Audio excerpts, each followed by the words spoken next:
स्वागत है आपका आपके अपने चैनल बालाजी स्टडी क्लासेस से। मैं विष्णु श्रीवास्तव स्वागत करता हूँ। दोस्तों, आज हम लोग पढ़ेंगे विद्युत प्रतिरोध, इलेक्ट्रिक रेजिस्टेंस की विद्युत धारा तो हम लोग पढ़ चुके थे। अब आज हम लोग देखेंगे विद्युत प्रतिरोध क्या होता है। तो विद्युत प्रतिरोध हम हेडिंग डालेंगे विद्युत प्रतिरोध।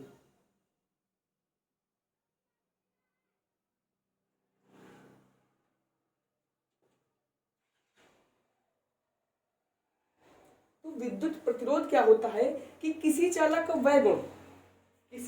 वह गुण जिसमें धारा प्रवाहित हो रही है, धारा के प्रवाह को जो रोकता है। प्रतिरोध क्या होता है? किसी चालक का जो वह गुण होता है जो किसी परिपथ में धारा फ्लो हो रही है, धारा बह रही है, तो धारा जो फ्लो हो रही है यानी जो धारा बह रही है उसके जो प्रवाह है धारा का, उसको जो रोकता है, तो वो क्या कहलाता है? विद्युत प्रतिरोध कहलाता है। तो हम लोग लिखेंगे कि किसी चालक का वह गुण जिसके कारण हम लोग का टॉपिक चला है विद्युत, इलेक्ट्रिसिटी। किसी चालक का वह गुण, किसी चालक का वह गुण जिसके कारण विद्युत धारा के प्रवाह, जिसके कारण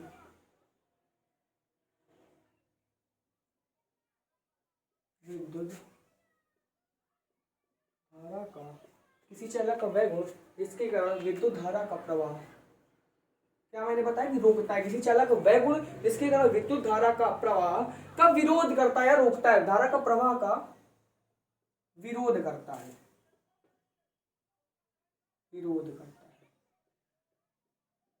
मतलब किसी चालक का वह गुण जिसके कारण जो विद्युत धारा में प्रवाह हो रही है यानी बह रही है, उसका प्रवाह का विरोध करता है। चालक का विद्युत प्रतिरोध क्या कहलाता है? दोनों क्या कहलाता है? चालक का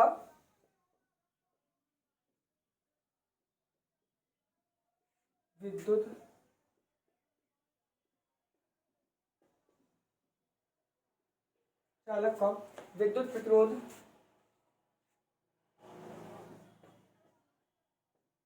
कहलाता है। इसका मान चालक के सिरों पर लगाए गए विभवांतर,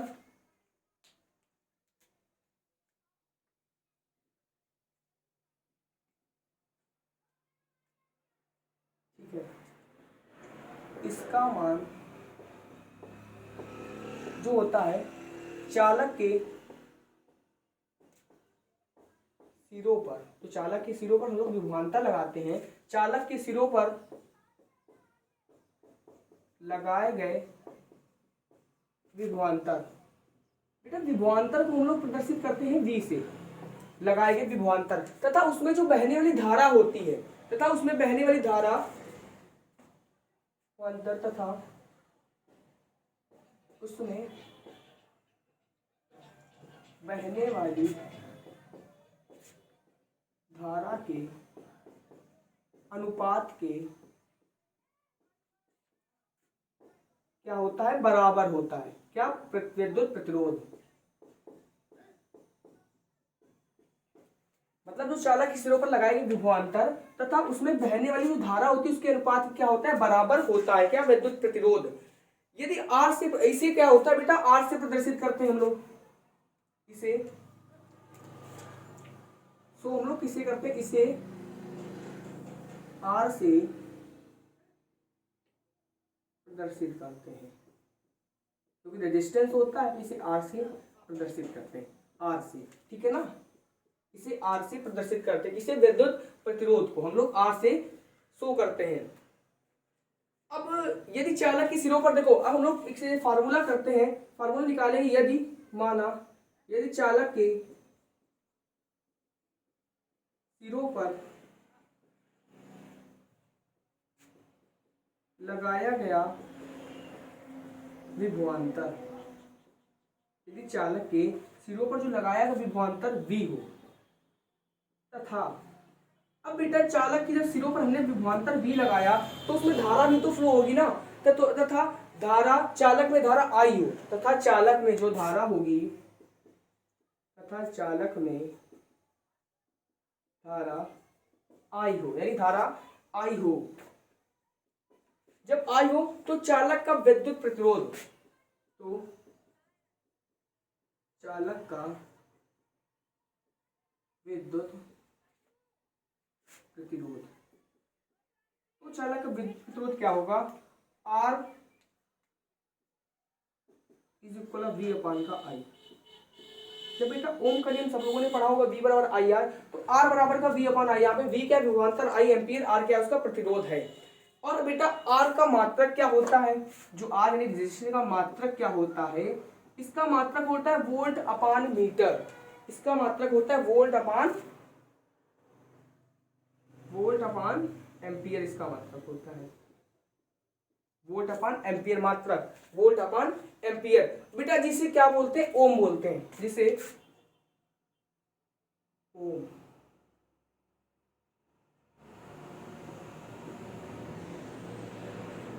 जो ऐसा बना होता है ना, इसे बोलते हैं क्या है, वोल्ट अपॉन एम्पियर। ये होता है ना इसका प्रतीक। जब क्वेश्चन सॉल्व करते हैं तो पीछे लगाते हैं, जब वोल्ट पूछा होता है, वैद्युत प्रतिरोध पूछा होता है, तो अगर धारा पूछी तो मात्रक लिखते हैं एम्पियर। वोल्ट मीटर जिसे ओम से हम लोग प्रदर्शित करते हैं, इसे ओम कहते हैं। अब बेटा चालक का प्रतिरोध हम लोगों ने पढ़ा, तो एक बात आती है कि चालक का जो प्रतिरोध होता है किन बातों पर निर्भर करता है, कि उसकी लंबाई पर निर्भर करता है, कि उसके क्षेत्रफल पर निर्भर करता है, कहाँ निर्भर करता है। ठीक है ना।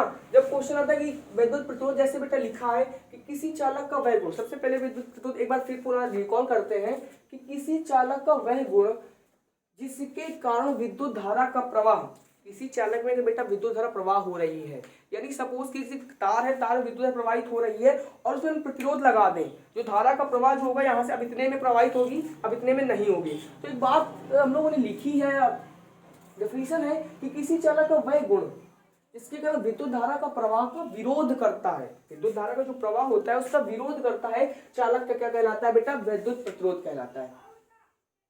अब इसका मान चालक निर्भर कहां करता है, तो इसका मान चालक के सिरों पर लगाए गए विभवांतर तथा उसमें बहने वाली धारा I, विभवांतर तथा उसमें बहने वाली धारा I के अनुपात के बराबर होता है।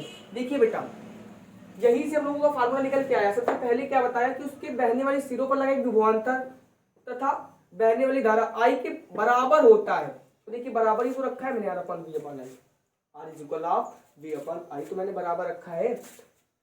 अब थोड़ा हम लोग सॉल्व करने के लिए और दूसरी ऐसे प्रदर्शित बेटा R से करते हैं। फिर कहा यदि चालक के सिरों पर लगाया गया विभवांतर माना V है, चालक के सिरों पर लगाया विभवांतर है तो वो V है, तथा जो उसमें बहने वाली धारा है, तो चालक में जो बहने वाली फ्लो धारा है वो I है, तो चालक का विद्युत प्रतिरोध क्या होगा, R is equal of V अपान का I। R का मात्रक वोल्ट अपान एम्पियर होता है, जिसे हम लोग ओम से प्रदर्शित करते हैं। ठीक है। अब हम लोग देखते हैं बेटा चालक के प्रतिरोध की निर्भरता, dependency of conductor resistance dependency of conductor, यानी चालक के प्रतिरोध की बेटा निर्भरता किन बातों पर निर्भर करता है। तो वैद्युत प्रतिरोध तो आशा करके सबको समझ में आ गया होगा।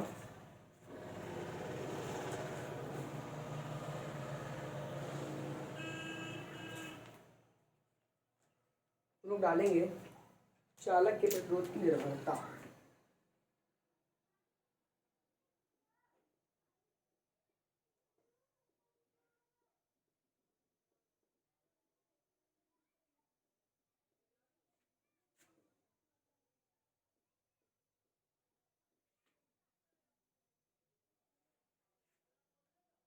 चालक के प्रतिरोध की निर्भरता कि चालक कहाँ पर निर्भर करता है, की लंबाई पर, की अनुच्छेद की क्षेत्रफल पर, कि उसकी लंबाई के दोगुना होता है। तो ऐसे कुछ होता है चालक के प्रतिरोध की निर्भरता। तो हम लोग दिखेंगे चालक इसमें एक निश्चित ताप पर किसी चालक तार का प्रतिरोध, एक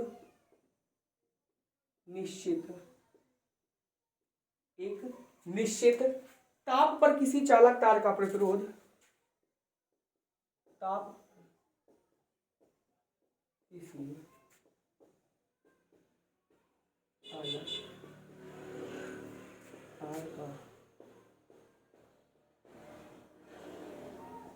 निश्चित ताप पर किसी चालक तार का प्रतिरोध, तार की लंबाई तथा अनुप्रस्थ काट के क्षेत्रफल, एक निश्चित ताप पर चालक तार का प्रतिरोध, तार की लंबाई तथा अनुप्रस्थ काट के क्षेत्रफल प्रस्थ काट के क्षेत्रफल अनुप्रस्थ काट किसी निश्चित ताप पर किसी चालक तार का प्रतिरोध, तार की लंबाई तथा अनुप्रस्थ काट के क्षेत्रफल तथा उनके पदार्थ पर निम्न तथा उनके पदार्थ पर निम्न प्रकार से निर्भर करता है। निम्न प्रकार से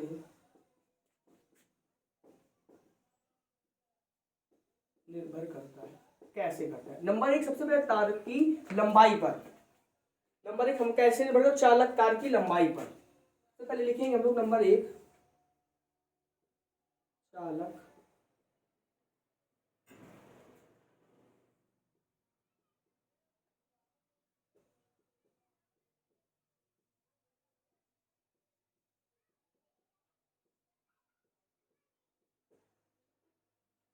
चालक तार की लंबाई पर। किसी चालक तार का प्रतिरोध, जो किसी चालक तार का प्रतिरोध होता है, वो तारक की किसी चालक तार का प्रतिरोध जो होता है उसकी तार की लंबाई के अनुक्रमानुपाती होता है। किसी चालक तार का प्रतिरोध जो किसी बेटा चालक, देखिए किसी चालक तार का जो प्रतिरोध है वो उसकी क्या होता है? तार की लंबाई के अनुक्रमानुपाती होता है। किसी चालक तार का जो प्रतिरोध होता है वो तार की लंबाई L के अनुक्रमानुपाती होता है। अब देखिए, जब किसी चालक तार का प्रतिरोध उसके अनुक्रमानुपाती होता है तो R अनुक्रमानुपाती L, ठीक है ना। किसी चालक तार का जो प्रतिरोध उसकी लंबाई की अनुक्रमानुपाती होता है, ठीक है। अब सेकेंड नंबर क्या कहता है कि किसी, मान लिया जो उसका प्रतिरोध है लंबाई पर हुआ, अब चालक तार के क्षेत्रफल पर, यानी चालक तार के परिच्छेद क्षेत्रफल पर, चालक तार के परिच्छेद क्षेत्रफल, किसी चालक तार के परिच्छेद क्षेत्रफल पर। अब किसी चालक तार का प्रतिरोध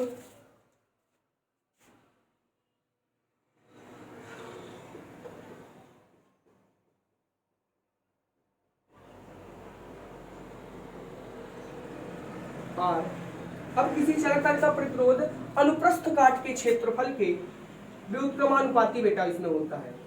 अनुप्रस्थ काट के क्षेत्रफल के क्या होता है कि किसी चालक तार का प्रतिरोध अनुप्रस्थ काट के क्षेत्रफल के व्युत्क्रमानुपाती होता है। क्षेत्रफल बेटा यहाँ पे A से शो करेंगे हम लोग, क्या होता है? व्युत्क्रमानुपाती। समीकरण नंबर 1 दे देते हैं, व्युत्क्रमानुपाती होता है।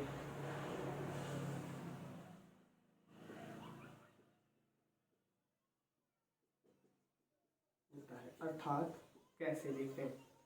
अर्थात बेटा जैसे कि किसी चालक तार का प्रतिरोध तो R व्युत्क्रमानुपाती होता है ना, तो 1/A। इसे समीकरण नंबर 1 दिया, इसे समीकरण नंबर 2 दे देते हैं। तो किसी चालक तार का प्रतिरोध है अनुप्रस्थ काट के क्षेत्रफल A के और व्युत्क्रमानुपाती होता है, अर्थात R प्रोपोर्शनल 1/A। किसी चालक तार का जो प्रतिरोध होता है उसके निर्भर करता है। तो बेटा अब व्युत्क्रमानुपाती होता है अर्थात R प्रोपोर्शनल 1/A हुआ, ठीक है ना। तो चालक तार का जो परिच्छेद क्षेत्रफल होता है। अब समीकरण 1 और 2 से हम लोग सॉल्व करते हैं इसे।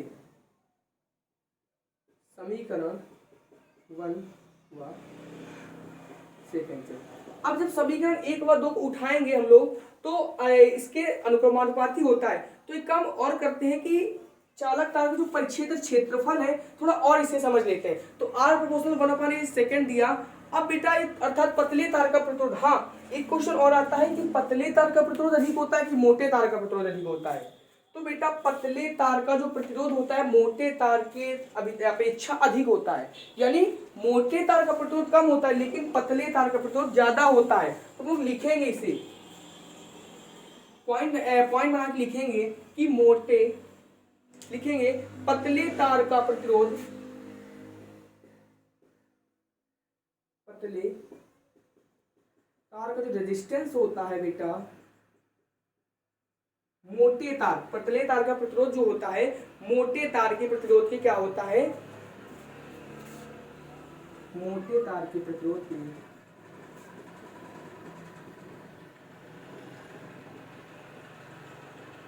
जो किसी चालक तार का प्रतिरोध होता है मोटे तार के प्रतिरोध के, मोटे तार के प्रतिरोध से अधिक होता है।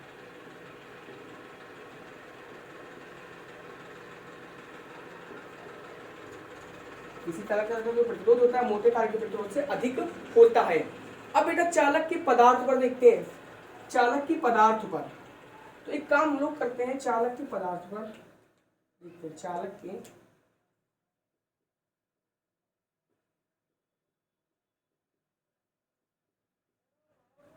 चालक के पदार्थ पर, यदि विभिन्न पदार्थों की समान लंबाई, यदि विभिन्न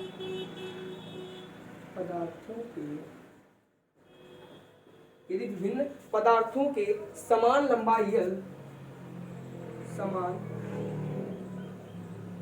क्या होती है आपकी, यल होता है। समान लंबाई जो यल है तथा समान अनुप्रस्थ काट के क्षेत्रफल को लिया जाए, तथा लंबाई तथा अनुप्रस्थ काट के क्षेत्रफल को लिया जाए तो प्रतिरोध क्या होगा, भिन्न भिन्न यानी अलग अलग होगा, भिन्न भिन्न होगा। कैसे, देखो बेटा सबसे पहले ये साफ करना पड़ेगा, तो एक बार समझ लेते हैं कि चालक तार की जो निर्भरता होती है, चालक तार के प्रतिरोध यानी रेजिस्टेंस ऑफ, चालक तार का प्रतिरोध resistance dependency of conductor, resistance dependency of conductor. तो बेटा एक निश्चित ताप के पर किसी चालक तार का जो प्रतिरोध होता है वो चालक तार की लंबाई यल तथा अनुप्रस्थ काट के क्षेत्रफल ए, यानी आपको बस याद रखना है कि चालक तार की जो लंबाई होती है तथा उसका जो क्षेत्रफल होता है, एरियाज, ठीक है ना, क्षेत्रफल तथा उनके पदार्थ पर निम्न प्रकार से निर्भर करता है। जैसे बेटा चालक तार की लंबाई पर, जो किसी चालक तार का प्रतिरोध होता है वो तार की लंबाई के अनुपाती होता है। अब क्षेत्रफल की बात आई तो किसी चालक तार का जो प्रतिरोध होता है वो किसी चालक अनुप्रस्थ काट के क्षेत्रफल ए की व्युत्क्रमानुपाती होता है। व्युत्क्रमानुपाती की तो 1/में ले आए। अब इसका होता, अगर इसका भी व्युत्क्रमानुपाती होता तो क्या होता है, इसको बटे में लाते, तो अनुक्रमानुपाती होता है और ये व्युत्क्रमानुपाती बात कर रहा है तो हमने बटे में कर दिया। अब बेटा पतले तार, क्वेश्चन ऑब्जेक्टिव में पूछ सकता है कि पतले तार का प्रतिरोध अधिक होता है कि मोटे तार का, तो बच्चे क्या करते हैं, मोटा तार दिख रहा है तो मोटे तार का प्रतिरोध। बेटा ऐसा नहीं, पतले तार का जो प्रतिरोध होता है मोटे तार की अपेक्षा अधिक होता है। अब बेटा चालक के पदार्थ पर हमने क्या किया, अब इससे निकालते हैं फार्मूले दो मैंने लिए कि किसी चालक यदि विभिन्न पदार्थों की समान लंबाई यल तथा अनुप्रस्थ काट के क्षेत्रफल को लिया जाए तो प्रतिरोध भिन्न भिन्न होंगे। कैसे भिन्न भिन्न होंगे, तो ये देखते हैं हम लोग, जो भिन्न भिन्न होंगे कैसे होंगे। तो एक काम करते हैं कि साफ करके समीकरण लिख लेते हैं, जो समीकरण लिखे। बेटा पहला समीकरण मेरा क्या था, पहला समीकरण था R प्रोपोर्शनल L, इसे समीकरण नंबर 1 दिया था। सेकंड दिया था तो R 1/A, इसे समीकरण नंबर 2 दिया था, ठीक है ना। अब जो हमने लिखा था कि चालक तार के जो प्रतिरोध भिन्न भिन्न होंगे तो कैसे होंगे, समीकरण 1 ये उसकी लंबाई पर था, ये उसके क्षेत्रफल पर था, तो सभी समीकरण 1 व 2 से, जब समीकरण 1 व 2 से लिया समीकरण तो R ये लिखा, 1 की जगह L आ गया, अपन का A, ठीक है ना। समीकरण 1 व 2 से लिया।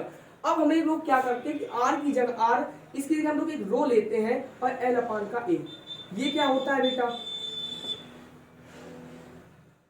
ये जो लिया ये बेटा क्या होता है आपका एक नियतांक होता है। हमने इस जगह पे नियतांक माना ये, ठीक है, एक ये नियतांक माना, ये एक नियतांक माना, ये क्या आपकी लंबाई है, ये प्रतिरोध है, ये आपका एरिया यानी क्षेत्रफल है, एक नियतांक माना। तो बेटा अब यहां से अगर हम इसका मान निकालेंगे, नियतांक जो रो का है आपका, तो क्या होता है जब ये निकालेंगे तो आपका R जो ये इधर चला, RA अपान का L, ये आपका फार्मूला निकल के आता है। अब बेटा हम लोग लिख लेते हैं जहां पर जो ये है आपका एक क्या है, नियतांक है, एक नियतांक है, एक जो ये नियतांक है जिसका मान चालक के पदार्थ पर, इसका मान क्या करता है, इसका मान चालक के पदार्थ पर जिसका मान होता है, जो आपका दो लिया मैंने एक नियतांक, इसका मान चालक के पदार्थ पर निर्भर करता है। अब इसे हम लोगों ने मान लिया समीकरण नंबर 3 और आपका यही निकल के आ गया, ठीक है ना। यदि पी रो आर एमान का यर। अब बेटा हम लोगों का टॉपिक है जो विद्युत का प्रतिरोधों का, जो अगले हम लोगों की हेडिंग है प्रतिरोधों का संयोजन, कि प्रतिरोधों का संयोजन किस प्रकार से होगा। प्रतिरोधों के संयोजन में मतलब ये कितने प्रकार से होते हैं, तो बेटा ये दो प्रकार के होते हैं। कौन कौन से, तो एक बेटा आता है आपका श्रेणी क्रम और आता है समांतर संयोजन क्रम, श्रेणी संयोजन क्रम। अब इसमें एक बात बताइए आप लोग, क्वेश्चन मैं पूछता हूँ कि जो घरों की आपकी वैद्युत उपकरण जो लगे होते हैं, जो घरों की जो आपकी वायरिंग होती है, वायरिंग जो होती है वो किस क्रम में होती है, श्रेणी क्रम में होती है या समांतर क्रम में होती है। तो बस ये क्वेश्चन आता है, आप लोग कमेंट में बताइएगा कि जो घरों की वायरिंग होती है वो किस क्रम में होती है, श्रेणी क्रम में होती है या समांतर क्रम में होती है। तो हम लोग डालेंगे अब अगली हेडिंग प्रतिरोधों का संयोजन। आशा करते हैं ये समझ में आया होगा विद्युत प्रतिरोधों की निर्भरता। अब प्रतिरोधों का संयोजन,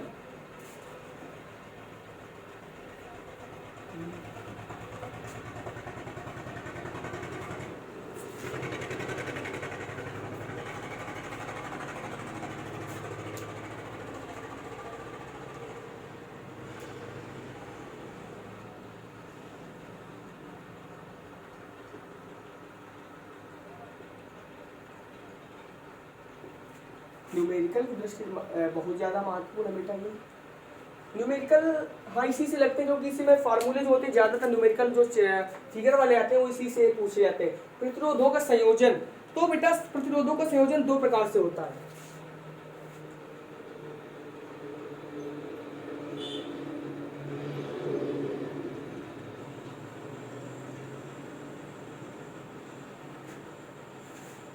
दो संयोजन,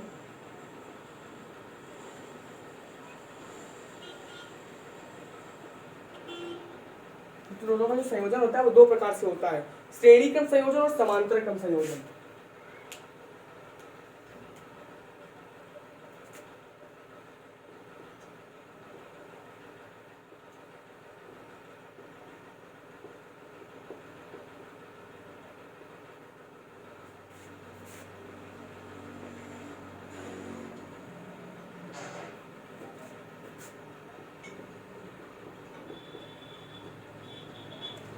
श्रेणी क्रम संयोजन और समांतर क्रम संयोजन। तो सबसे पहले हम लोग हेडिंग डालते हैं श्रेणी क्रम संयोजन क्या होता है। नंबर 1,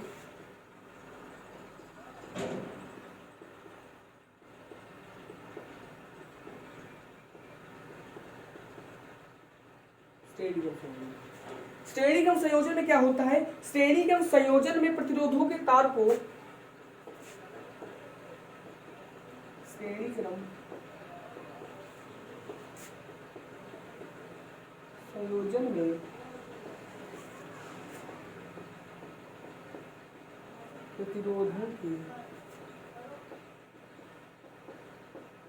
तार को इस प्रकार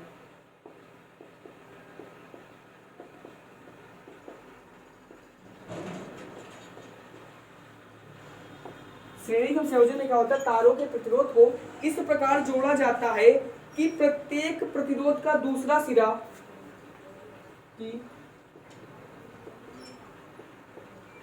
प्रत्येक प्रतिरोध का दूसरा सिरा प्रत्येक प्रतिरोध का दूसरा सिरा तथा दूसरे प्रतिरोध का पहला सिरा, देखो प्रत्येक प्रतिरोध का दूसरा सिरा तथा दूसरे सिरे का पहला सिरा,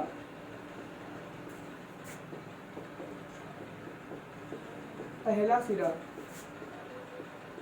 जुड़े हो।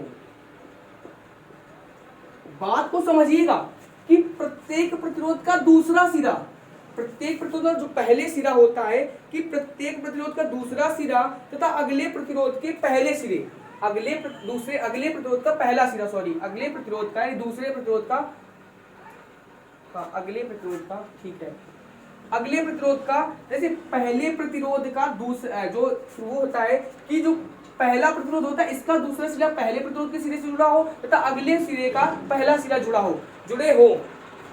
इस संयोजन में सभी प्रतिरोधों के इस संयोजन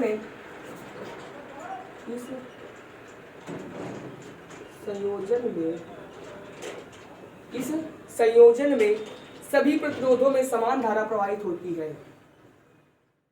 सभी प्रतिरोधों में समान धारा प्रवाहित होती है। देखिए प्रत्येक, पहले समझिएगा यहां से, इस प्रकार जोड़ते हैं कि प्रत्येक प्रतिरोध का दूसरा सिरा अगले प्रतिरोध के पहले सिरे से जुड़ा हो। इस तरह से सभी प्रतिरोधों में क्या होता है, समान धारा प्रवाहित होती है। अब बेटा हम लोग इसका फिगर माने कैसे होता है, देखिए कि प्रत्येक प्रतिरोध जो होता है, प्रत्येक प्रतिरोध का, देखिए प्रत्येक प्रतिरोध का दूसरा सिरा, प्रत्येक प्रतिरोध का दूसरा सिरा पहले प्रतिरोध, दूसरे तथा अगले सिरा तथा जो अगला सिरा पहले प्रतिरोध के सिरे से जुड़ा हो। देखिए प्रत्येक प्रतिरोध का दूसरा सिरा पहले प्रतिरोध के सिरे से जुड़ा है तथा जो फिर दूसरा सिरा पहले प्रतिरोध के सिरे से जुड़ा है। इस प्रकार जोड़ते हैं कि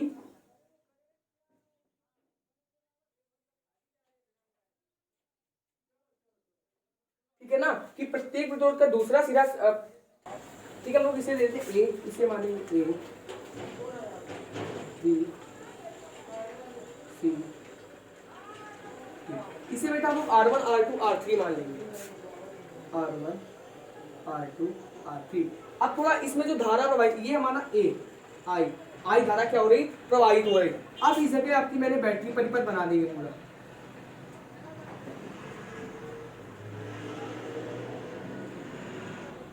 प्लस माइनस, ठीक है ना, ये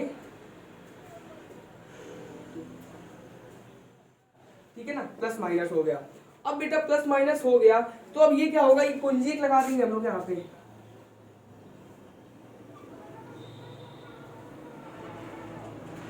कुंजी लगा दी। तो देखिए प्रत्येक इस प्रकार जोड़ते हैं कि जो प्रत्येक प्रतिरोध का जो दूसरा सिरा, प्रत्येक प्रतिरोध का दूसरा सिरा तथा अगले प्रतिरोध का पहला सिरा। तो एक तो चीज समझते हैं कि हमने इसी के साथ प्रत्येक प्रतिरोध, ये प्रत्येक प्रतिरोध का दूसरा सिरा, ये फर्स्ट प्रतिरोध माना, इसका दूसरा सिरा ये लिया समझाने के लिए, और अगले सिरा इसे अगला सिरा माना, इसका पहला प्रतिरोध लिया। तो देखिए इस प्रकार जुड़े हैं। तो बस यही बात होती है कि प्रत्येक प्रतिरोध का अगला सिरा तथा अगले सिरों का पहला सिरा इस प्रकार जोड़ते हैं कि दोनों में जुड़े हो, और इसमें इस संयोजन में क्या होता है, समान जो फ्लो होता है करंट वो समान धारा में प्रवाहित होता है, धारा जो होती है। अब माना 3 प्रतिरोध, हम लोग प्रूविंग करते हैं छोटी सी, तो बेटा काम करते हैं कि ऊपर करते हैं,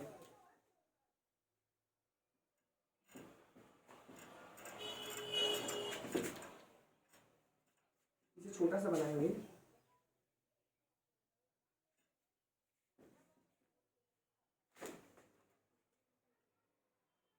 माना हम लोग इधर बना लेते हैं कि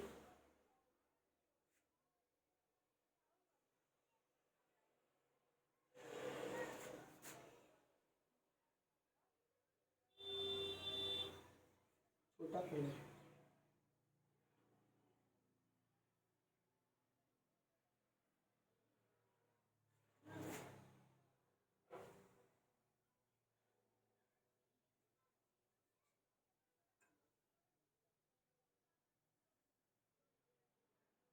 ठीक है। हम लोग यहाँ पे कुंजी लगा देंगे और यहाँ पे जाओगे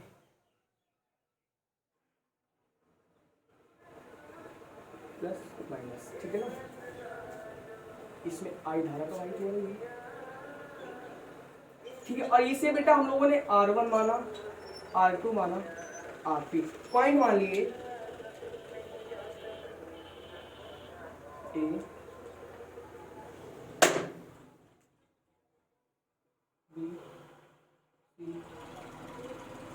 हम लोग लिखते हैं इसको फॉर्मूला इससे कैसे निकालेंगे। तो माना 3 प्रतिरोध R1, माना 3 प्रतिरोध R1 R2 तथा हम लोग ये पढ़ा श्रेणी क्रम R3। देखिए बेटा श्रेणी क्रम में लगे समान धारा प्रवाहित हो रही, तो माना 3 प्रतिरोध R1 R2 R3 श्रेणी क्रम में लगे, ठीक है ना। जो 3 प्रतिरोध है वो R1 R2 R3 किस क्रम में लगे हैं, श्रेणी क्रम में लगे हैं। यदि इनमें प्रवाहित धारा आई हो, यदि इनमें जो धारा प्रवाहित हो रही है तथा इनमें प्रवाहित धारा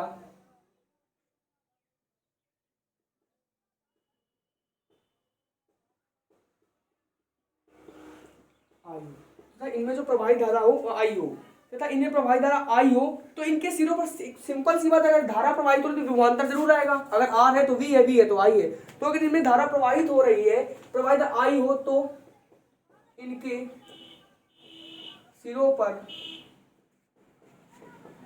लगाया गया विभवांतर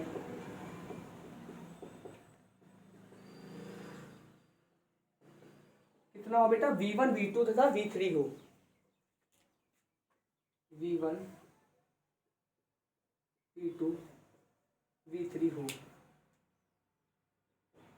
ठीक है ना। V1 V2 व V3 हो।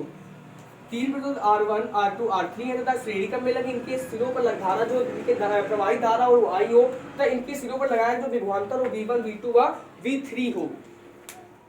अब V1 बराबर देखो बेटा, V बराबर क्या होता है, IR होता है फार्मूला। तो एक बात बताओ, V बराबर का मैंने माना IR1, ठीक है। V1 बराबर जो मैंने V1 बराबर माना IR1 तथा V2 बराबर का IR2 तथा V3 बराबर का IR3 मान लिया। V बराबर का V1 है, बराबर का V2 V3 है और सब में I समान धारा बह रही है और R1 R2 R3 अलग अलग है। तो V1 बराबर IR1 IR2 IR3 माना बैटरी में विभवांतर V है। तो माना जब बैटरी में विभवांतर क्या हो, V हो, जो बैटरी में विभवांतर हो वो हो V हो, तब क्या करते हैं, तब बेटा V बराबर का माना V1 प्लस का V2 प्लस का V3। जब विभवांतर V हो तब V1 प्लस का V2 V3। अब V1 की जगह एक काम करेंगे, V है, V1 का मान कितना दिया है, IR1 दिया है प्लस का। अब बेटा V2 का मान कितना दिया है, IR2 दिया है। अब V3 का मान बेटा कितना दिया है, IR3 दिया है। जब दिया है V बराबर का बेटा आपका क्या होता है, अब एक चीज करते हैं, V बराबर का I सबसे कॉमन ले लेंगे I, तो क्या बचेगा मेरा R1 प्लस का R2 प्लस का R3। अब बेटा V बराबर का फिर ओम के नियम से क्या होता है, V बराबर का IR। तो बेटा V की जगह हम IR रख सकते हैं, बिल्कुल रख सकते हैं। तो मैंने रखा है यहाँ पे IR बराबर का V की जगह I कॉमन लिया है। जब हमने I कॉमन लिया है तो R1 प्लस का R2 प्लस का R3, I से I आपका कैंसल, R बराबर का R1 प्लस R2 प्लस का R3, ये आपका कैंसिल है फार्मूला। I बराबर IR1 प्लस R2 प्लस का R3, ये आपका निकल के आया। अब बेटा हम लोग समझ सके, एक बार फिर देख लेते हैं कि श्रेणी क्रम में क्या होता है कि इन संयोजन क्रम में तारों को इस प्रकार हम लोग आपस में कनेक्ट करते हैं कि प्रत्येक प्रतिरोध का दूसरा सिरा अगले प्रतिरोध के पहले सिरे से इस प्रकार जुड़े हों और इसमें क्या होता है, समान धारा प्रवाहित होती है। तो देखिए प्रत्येक सिरे का दूसरा सिरा अगले सिरों के पहले सिरे से जुड़े होते हैं। इसे बेटा मैंने R1 माना प्रतिरोध है, R2 माना, R3 माना। अब बेटा माना 3 प्रतिरोध R1 R2 व R3 है तथा उसमें जो धारा प्रवाहित हो रही है वो I हो तथा इनके सिरों पर जो लगाया विभवांतर होगा वो V1 V2 V3 हो। तो बेटा V बराबर IR। तो एक काम करते हैं, V1 बराबर पे जब दिया है I है समान धारा, तो R की जगह R1 3 मान दिए, अब V बराबर IR1 मान लिया, V2 बराबर IR2 माना, V3 बराबर IR3 माना। बेटा अब माना बैटरी के विभवांतर V हो, जब बैटरी में जो विभवांतर होगा उसका V हो, तब बेटा तब क्या करेंगे, सब लोग कनेक्ट, जो विभवांतर ज्ञात करेंगे सब लोग को जोड़ देंगे, तो V बराबर का V1 प्लस का V2 प्लस का V3 हो गया। अब V बराबर का IR1 IR2 मान, देखिए V1 का मान क्या है, मान उठा के मैंने रख दिए, तो V का मान क्या है IR1, V2 का मान IR2 प्लस V का 3 का मान IR3। अब ओम के नियम से, ओम का नियम क्या बोलता है, अब यहाँ से काम करते हैं, I शब्द से कॉमन लेते हैं तो I R1 प्लस का R2 प्लस का R3। अब ओम का नियम बोलता है V बराबर का IR, पढ़ा चुके हैं आपको, किसी चालक की भौतिक अवस्था से लंबाई द्रव्यमान से परिवर्तन ना किया जाए ताप में, तो उसके सिरों पर लगाए उसके में बहने वाली धारा के अनुपाती होता है, ठीक है ना। I बराबर का R1 प्लस का R2 प्लस का R3, V बराबर का IR ओम का नियम बोलता है आपका। तो मैंने क्या किया, V की जगह मान IR रख दिया, बराबर का IR1 प्लस IR2 प्लस का I3, I से I कैंसिल, तो R बराबर का R1 प्लस का R2 प्लस का R3। अब बेटा हम लोग देखते हैं श्रेणी के बाद समांतर क्रम संयोजन। चलो बेटा टाइम बहुत हो चुका है, अगले वीडियो में मिलते हैं समांतर क्रम संयोजन के साथ, ठीक है बाय।